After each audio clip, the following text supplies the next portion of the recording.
পুচি আমার মেয়েকে লক্ষ্য রাখে আর ওদের সাথে খেলে। দেখো আমার মেয়ে খেলছে আর ওখানে পুচি আমার মেয়েকে লক্ষ্য রাখছে, দেখো ওর বডিগার্ড। তো আজকে রান্না করেছিলাম, ডিমের ঝাল করেছি ওর পাপার জন্য। আর পুচি গোলু আমি আমার মেয়ে দুধ খাবো, আজকে দুধ ভাত খাবো। দুধ অনেকটা নিয়ে এসেছে তাই। দেখো তো গোলু পুচি আমাদের, ওর বাবা ছোটবেলা ওদেরকে নিয়ে এসেছিল। তো আমাদের কোয়ার্টারে ওরা মানুষ হয়েছে।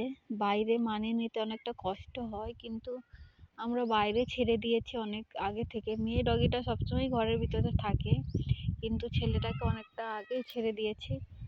কিন্তু বাইরে অনেকটা মানিয়ে নিতে পারছে না, অনেকটা বেড়ে গেছে।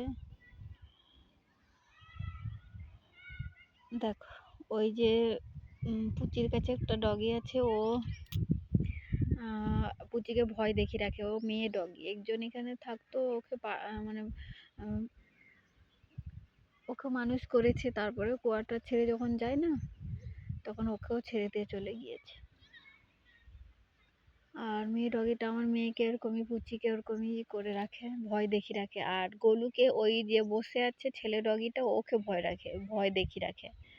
কারণ আমার গোলু পুচিকে আমরা ভালোবাসি, তো ওরা বলতে চায় আমাদেরকেও যেন ভালোবাসে।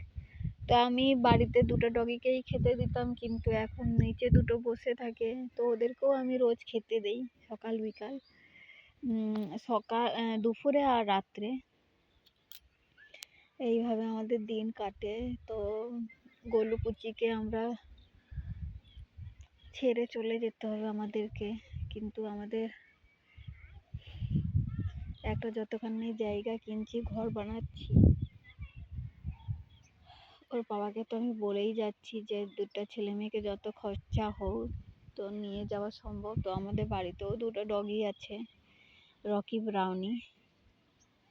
দেখো ছেলেটা তো শুধু খেতেই যায় রুমে, নালে সারাক্ষণ বাইরে থাকে, কিন্তু মেয়ে ডগিটাকে নিয়ে একটু সমস্যা, ও তো সারাক্ষণ ঘরের ভিতরেই থাকে।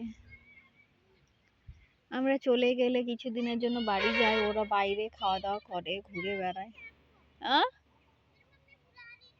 কেউ सामने क्वार्टर दिदीर मेये बुला रही थी।